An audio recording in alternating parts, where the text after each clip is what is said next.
کیا آج سے 1400 سال پہلے موبائل یا میسج ہوتے تھے؟ اگر ہاں تو ثبوت پیش کریں،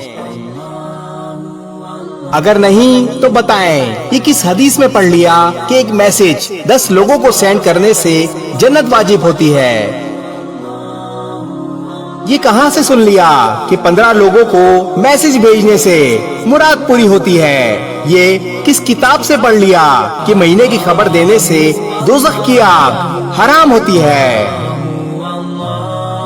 ٹیکنالوجی جتنی بڑھتی جا رہی ہے، جہالت اتنی ہی زیادہ ہوتی جا رہی ہے۔ آج کل لوگ روزہ، نماز، حج، قرآن کو چھوڑ کر میسج بھیج کر جنت واجب کروا رہے ہیں۔ کبھی گھروں میں پرچہ بھجوا دیا جاتا ہے کہ یہ پرچہ 10 گھروں میں فوٹو کاپی کر کے بھجوا دو، آپ کو بڑی خوشخبری ملے گی، اگر نہ کیا تو غم ملے گا۔ کبھی گھروں میں چینی والی روٹی بھجوا کر کہتے ہیں ایک کے 2 کرو، ایک خود رکھ لو، ایک آگے بھیج دو، آپ کی مشکلات دور ہوں گی۔ کیا فرشتے آپ کے مرنے کے بعد آپ کا ہاتھ پکڑ کر کہیں گے جاؤ جنت میں جاؤ؟ آپ سب سے زیادہ میسج بھیجتے تھے اور مہینے کی خوشخبری دیتے تھے۔ کیا قبر میں سانپ اور بچھو کے سامنے آپ کے میسج دیوار بن کے کھڑے ہوں گے؟ ایسا بالکل نہیں ہے۔ کیا آپ نے کبھی قرآن پاک کا ترجمہ نہیں پڑھا؟ کیا آپ نے کبھی کوئی حدیث پڑھی یا سنی نہیں جو آپ ان باتوں پر عمل کر رہے ہیں؟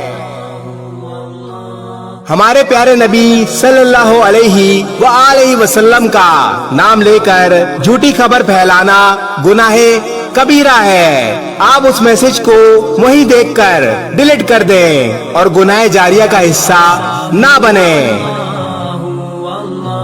اگر جنت واجب کروانے کا سچ میں شوق ہے تو 5 وقت کی نماز اس کا آسان حل ہے، اور قرآن پاک جنت میں جانے کا واحد ذریعہ ہے۔